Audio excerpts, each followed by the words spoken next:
এক গ্রামে এক বুড়ি বাস করত। 7 কুলে কেউ ছিল না তার, কিন্তু তাতে কি, বুড়ি ছিল খুবই খিটখিটে। তার বাগানে বাচ্চারা খেলতে আসলেই তাদেরকে দূর দূর করে তাড়িয়ে দিত, আর মাঝে মধ্যে গ্রামের লোকের বাড়ি খাবার চেয়ে চেয়ে বেড়াতো।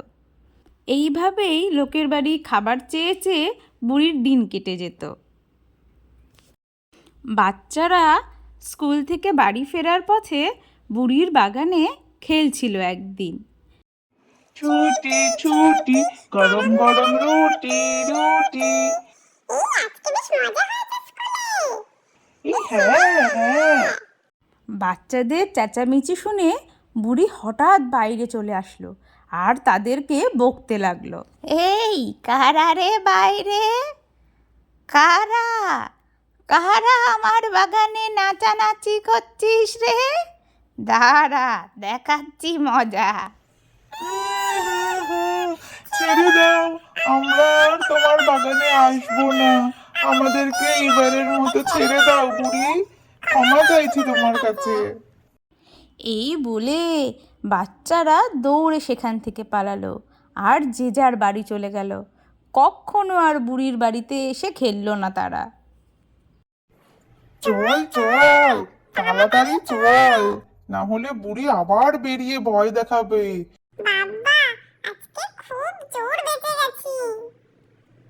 পরের দিন সকাল হতে না হতেই বুড়ি খাবার চাইতে বেরোলো। কি গো, কেউ বাড়ি আছো? আমাকে কিছু খাবার দেবে? কি গো, বাড়িতে চাল ডাল কিছুই নেই। তুমি তো জানো আমার কেউ নেই, তোমরাই তো সাহায্য করো। আচ্ছা মাসিমা, আপনি একটু দাঁড়ান, আমি ঘরের থেকে কিছু চাল নিয়ে আসছি। দাঁড়ান আপনি একটু। লোকের কাছ থেকে এইভাবে বেশ ভালোই খাবার পাওয়া যাচ্ছে। হি হি হি হি, নিজের দুঃখের কথা শুনিয়ে ভালোই ইনকাম হচ্ছে। হি হি হি। মনে মনে এইসব ভাবতে ভাবতে বুড়ি বাড়ি চলে গেল। পরের দিন সকালে লালটুর মা বুড়ির বাড়ির সামনে দিয়ে যাচ্ছিল। বাগানে খুব সুন্দর ফুল ফুটতে দেখে সে বলল, বাহ, কি সুন্দর ফুল ফুটেছে গাছটায়। যাই, কটা তুলে আনি, পুজোয় লাগাবো। অমনি খিটখিটে বুড়ি বলে উঠল, এই কে রে? কে আমার ফুল চুরি করছিস? যা এখান থেকে। ও বুড়িমা, আমি গো, লালটুর মা। কটা ফুল নিচ্ছিলাম তোমার বাগান থেকে, থাক আর নিলাম না, চলে যাচ্ছি আমি। সকাল সকাল আমার বাগান থেকে ফুল চুরি করতে এসেছে? ঠিক হয়েছে, চলে গেছে। একদম আসবি না আমার বাগানে, যা যা। বুড়ির এই রকম খিটখিটে স্বভাবের জন্য আর কোনো গ্রামবাসী বুড়ির বাড়ির ধারে কাছে যেত না। এমনি করেই বুড়ি একদিন হঠাৎ মারা গেল। বুড়ির পরিবারে কেউ না থাকায় এবং গ্রামবাসীদের সাথে বাজে ব্যবহার করার জন্য কেউ তাকে পোড়ানোর জন্যেও আসলো না। বুড়ি নিজের ঘরে একা পচে মরে থাকলো। তার কিছুদিন পর একদিন, ও লালটুর মা, শুনেছো বুড়িটা নাকি মারা গেছে? যা জ্বালা তো। হ্যাঁ গো ছুটকির মা, আমিও তো শুনলাম। সত্যি গেছে, বাঁচা গেছে। আমাদেরকে খিটখিট করতো, আবার আমাদের কাছ থেকেই খাবার চেয়ে খেত। বদমাশ বুড়ি ছিল।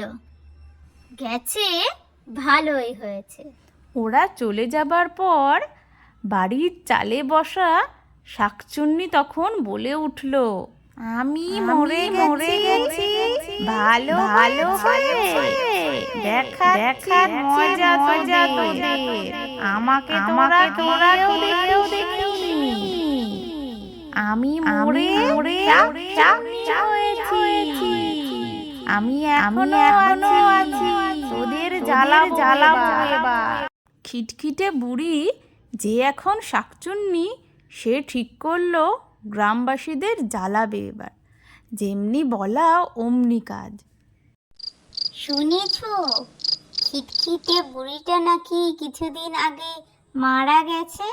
হ্যাঁ, আজকে বাজারে আমিও সেই বিষয়ে শুনলাম। এইসব কথাবার্তার মধ্যেই দরজায় হঠাৎ কে ঠক ঠক করে উঠল। লালটুর বাবা তখন বাইরে দেখতে গেল।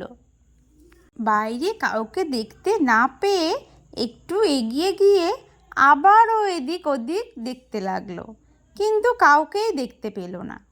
ঠিক একই রকমভাবে মাম্পার বাড়িতেও কে যেন বেল বাজালো এবং মাম্পার বাবা দেখতে গেল। না, কেউ নেই তো বাইরে। কে বেল বাজিয়ে জ্বালাতন করছে এত রাতে? এই বলে সে এদিক ওদিক চারিদিকে খুঁজতে লাগলো, কিন্তু কাউকেই দেখতে পেল না। গ্রামবাসীদের সবার সাথেই প্রায় একই ঘটনা হয়েছে, তাই পরের দিন তারা সবাই মিলে নিজেদের মধ্যে আলোচনা করতে লাগলো এবং ঠিক করলো যে সাধু বাবার কাছে যাবে। হ্যাঁ ভাই, এখন আমাদের সাধু বাবা ছাড়া কেউ বাঁচাতে পারবে না। চলো তাহলে সাধু বাবার কাছেই যাওয়া যাক। সাধু বাবা, সাধু বাবা, আমাদেরকে বাঁচান আপনি। আমাদের ঘোর বিপদ হয়েছে। সেই খিটখিটে বুড়ি এখন শাকচুন্নি সেজে আমাদেরকে ভয় দেখাচ্ছে। সব কিছু শুনে সাধু বাবা তখন তাদের সাথে যেতে রাজি হলেন। ওই যে সাধু বাবা, ওইটাই বুড়ির বাড়ি। ওইখানেতেই ও মরে পচেছিল।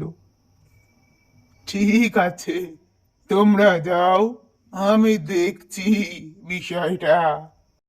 এই বলে সাধু বাবা গ্রামবাসীদেরকে যার যার বাড়িতে ফেরত পাঠিয়ে দিল এবং শাকচুন্নিকে বাড়ির চালের উপর বসে থাকতে দেখে বলতে লাগলো, কিরে শাকচুন্নি, তুই এখনো মরে গিয়েও জ্বালাচ্ছিস এদেরকে? দেখ তোর আজকে কি করি আমি। ওম হ্রিং হ্রিং স্বাহা, ওম হ্রিং হ্রিং স্বাহা। সাধু বাবা যেই না মন্ত্র বলতে লাগলো, শাকচুন্নি তখন